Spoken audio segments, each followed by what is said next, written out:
Pakinggan po naman natin ang pag-uulat. Wala naman sa Radyo Veritas Bayumbong, Nueva Vizcaya. CNN Live Nationwide. Wilma Baliton, magandang araw sa iyo.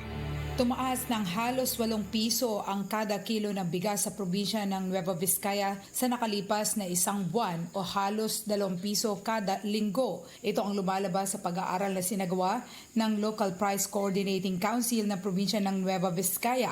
Sa pagpamamasyal at monitoring ng nasabing grupo na binubuo ng Department of Agriculture, DTI at iba't ibang sektor, nakita ang pagtaas ng presyo ng mga bigas.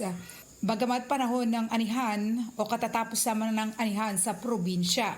Ang regular na milled na bigas ay nabibili ng 48 hanggang 51 pesos kada kilo.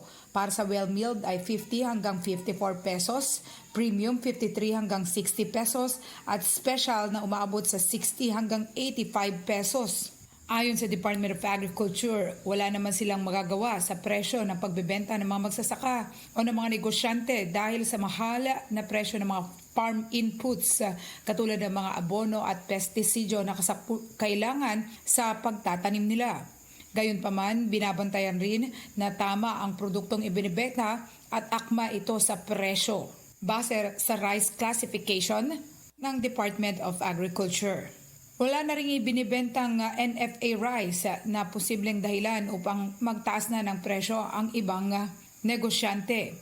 Matatanda ang buwan pa ng Pebrero nang magsimulang hindi magbenta ang National Food Authority dahil hindi na nakabili ng mga bigas o palay ang mga ito sa mga magsasaka dahil malayong mas mataas ang bentahan sa mga pribadong kumpanya kumpara sa 19 pesos na pagbili ng NFA. Magandang balita naman umano ito sa mga magsasaka dahil ngayon lamang makakabawi ang mga ito sa kanilang mga gastusin.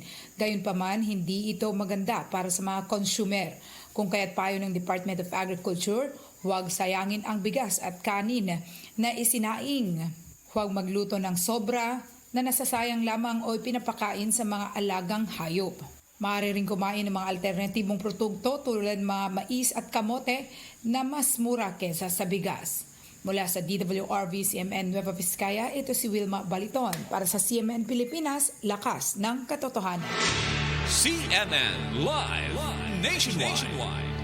Maraming salamat Wilma Baliton mula sa impila ng DWRV, Radyo Totoo, Radyo Veritas CMN Bayumbong, Nueva Vizcaya.